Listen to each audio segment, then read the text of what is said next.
สวัส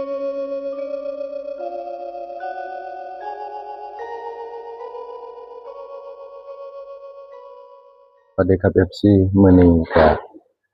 สิให้น้องดูดิกขอแนวทางจากกุมารไข่ถ้าได้โชควันจันทร์นี้เกิดค่าเข้าหวยเล่าคนเขาให้ขอก็ให้ขอเพราะว่าน้องดูดิกนางมันชอบบอกหวยเล่าพะนะเขาว่าเขาก็เลยให้น้องดูดิกนางขอน้ำกุมารไข่เบิ่งว่าสิได้หวยเล่าหรือได้หวยใหญ่แต่ผมก็สิลงหวยใหญ่นั่นล่ะเดี๋ยวให้น้องเขาทั้งจุดธูปจุดเทียนก่อนจุดธูปจุดเทียนขึ้นคุณเดี๋ยวจะได้เข้าไปเฮ็ดให้ไปยังไงล่ะว่าของไทยที่มาให้อาจารย์ซองบังเสร็จเลยเดี๋ยวให้อันนี้มันนั่งโอ้คนจะว่าอาจารย์เลยไม่เป็นไงเป็นยังไงเดี๋ยวกำลังถ่ายทำเดี๋ยวที่ว่าเหตุการณ์เดี๋ยวถ่ายทำอยู่คอยถ่ายทำเขาอยู่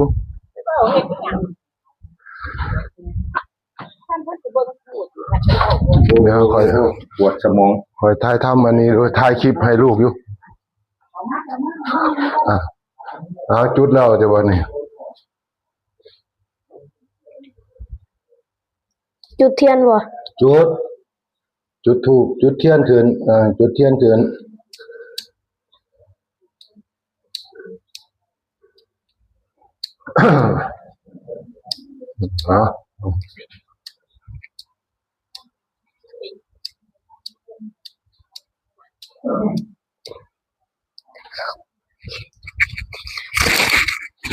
ใช้ถูกป่ะปักละทีปักแล้วไหว้พระดีๆ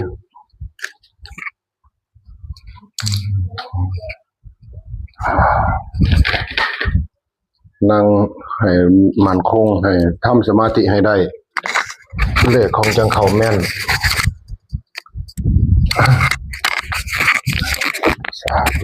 อิมินาสักกะเลนะตังพุทธังอภิปูชยามอิมินาสักกะเลนะตังธัมมังอภิปูชยามอิมินาสักกะเลนะตังสังฆังอภิปูชยามอะระหังสัมมาสัมพุทโธภควาพุทธังภควันตังอภิวาเทมิสวากขาโตภควตาธัมโมธัมมังนะมะสามิสุปฏิปันโนภควโตสาวกสังโฆสังฆังนะมามิถูกยกขันขึ้นยกขันคู่ขึ้นสาธุภริทวานเมตังสเมตาปตันตาวิชิตากิตาปริตังพนันตุสักเคกามิจารูเปสิริสิการตเตจันตาริเควิมานิทิเตลัเทจะคามิตรวนาคหาเนเควาตุหิเจเตโอมาจยันตุเทวชราธลาวิสเมยาขาคัมพันธนาคาติทันตาสันติเกยังมุนิวลจนังสาทาวเมสุนันตุธรรมสวนากาลวายมทันตาธรรมสวนากาโรอายมทันตาธรรมสวนากาโรอายมทันตาสาธุสาธุคุณครูบาอาจารย์ลูกหลานย่อยืนคู่ค่ายถวายขันห้าขันแปดบอกปัจจัย12 บาทลูกหลานจะขอโชคขอลาภน้ำจากกุมารไข่น้องลูกเด็กคนนางขออยู่ในกุมารไข่ก็ดีกุมารพายทองก็ดีกุมารเทพก็ดีผู้คนมีหูแก้วตาทิพย์จงมาบอกเด้อสาธุสาธุให้คิวตรงๆแน่นๆบรรจาหาบาคืออย่างมีปัญหาสวดให้ได้จักเจ็ดจบเนี่ยถ้าสวดบ่ได้มันบ่ขังสาธุสาธุ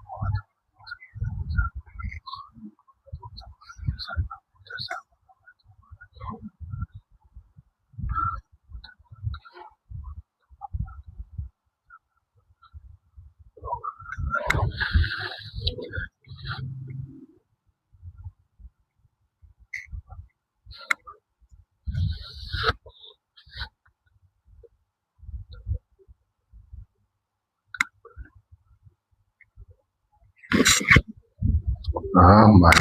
เบิ่งเอานั่งให้มันได้สมาธิให้มันมั่นคง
เอาให้เงินเด้อผมมั่งใครเอ้ยอย่าให้เสียเด้อบอกกันดีๆ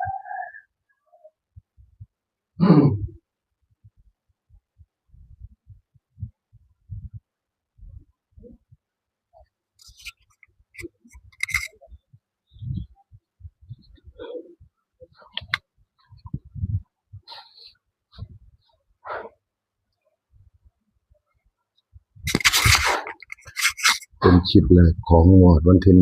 1 สิงหาที่น้องลูกเด็กนั่งนำกุมารเขาเบิ่งว่าน้องกุมารไหนสิเข้ามันกุมารไข่หรือกุมารเทพน้องกุมารไข่น้องกุมารเทพ FC ให้เบิ่งดีๆเด้อพิจารณาดีๆเด้อวันจันทร์นี่บางที่ไปเลขลาวก็ได้เด้อวันจันทร์มื้อวันที่20เนี่ย20 21เนี่ยโดยมากน้องดุกดิกนั่งมันจะออกเลขลาวโลดเด้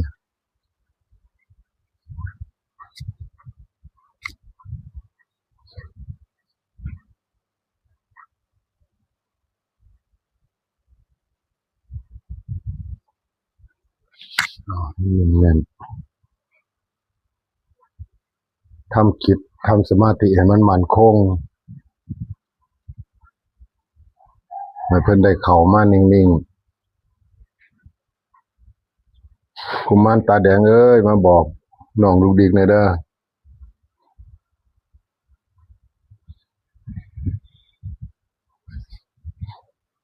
ถ้าบ่ถือบังนี่บ่ให้กินได้นี่น้ำแดงนี่บ่มีน้ำเงินซื้อน้ำแดงให้กินแล้วเด้สิเข้าพรรษาอีกแล้วด้วยเอาให้ถึกนะ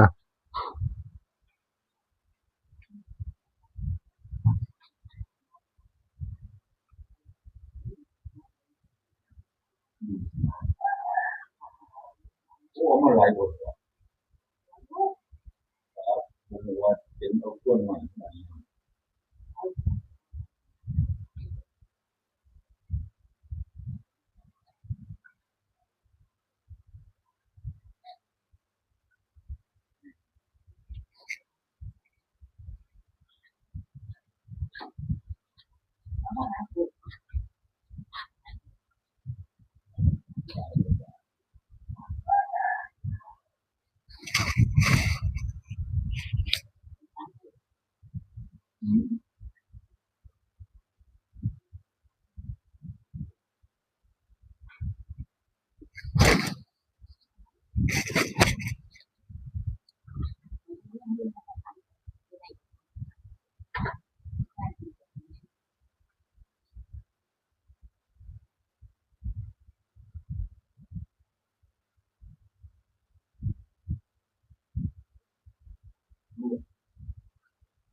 เรื่องนำเรื่องมาอยู่กับมัน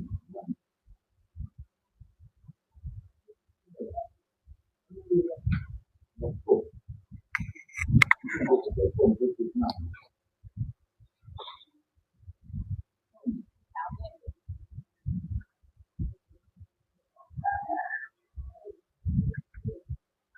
8533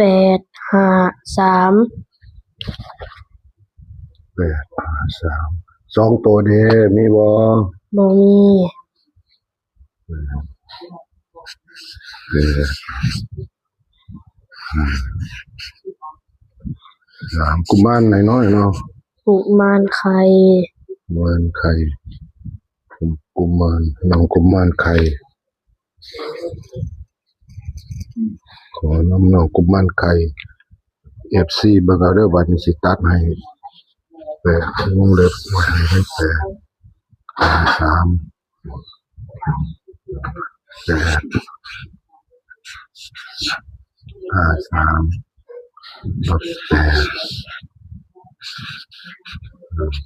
มันคือภาพที่ผมดู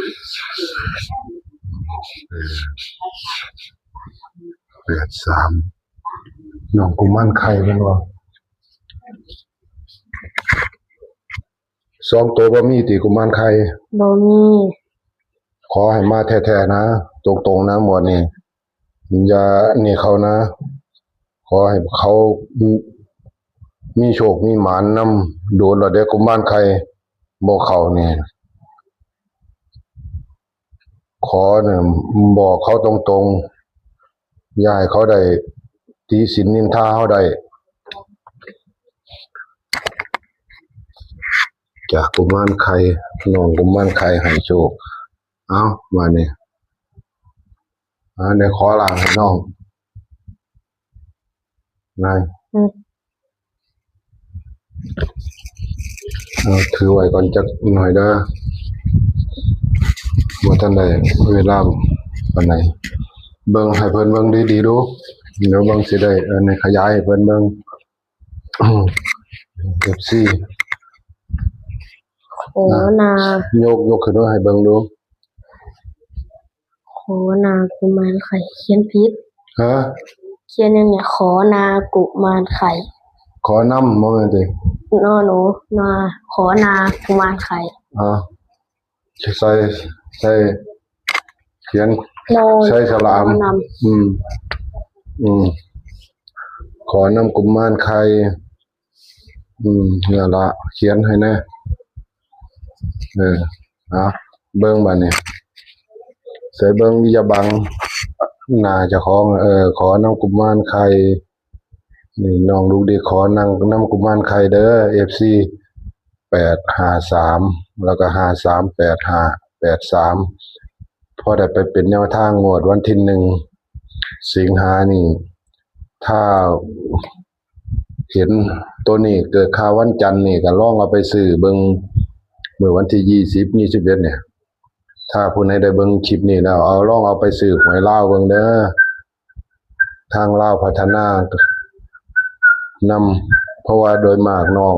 นั่งมันสิชอบไปออกทางลาวบัดนี้ เอาบาดนี้เอาเสียสางออกซะเอาล่าเพิ่นออกแล้วดับถูกดับเทียนน้องลูกเด็กเพิ่นก็ล่าออก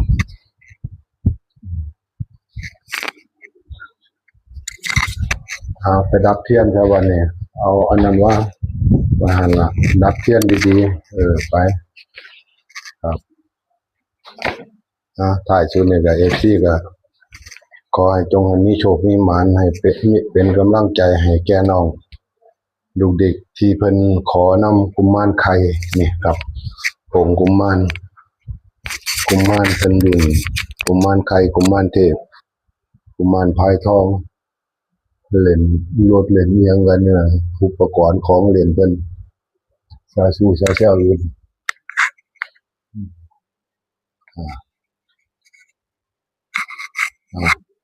เดี๋ยว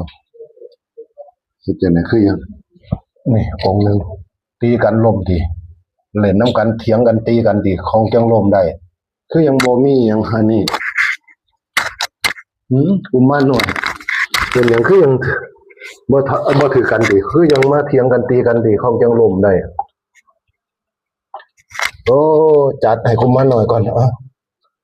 เถียงกันตีกันเล่นหยอกกันทีล่มซะคือยังตั้งให้เลี้ยงกันมานึ่งถืออยู่คือยังยุ่งซั่นน่ะนี่ตัวบาดนี้บาดนี้ท้ายสุดนี่ก็ขอให้ที่จงมีโชคมีหมานนำกันสู่ผู้สู่คนจากกับน้องดูดิบาดนี้บ่ว่าจะไปทางลาวบ่ว่าไปทางไทยดอกบาดนี้ครับท้ายสุดก็ขอให้อย่าลืมกดไลค์กดแชร์กดเป็นกำลังใจให้แก่น้องสวัสดีครับ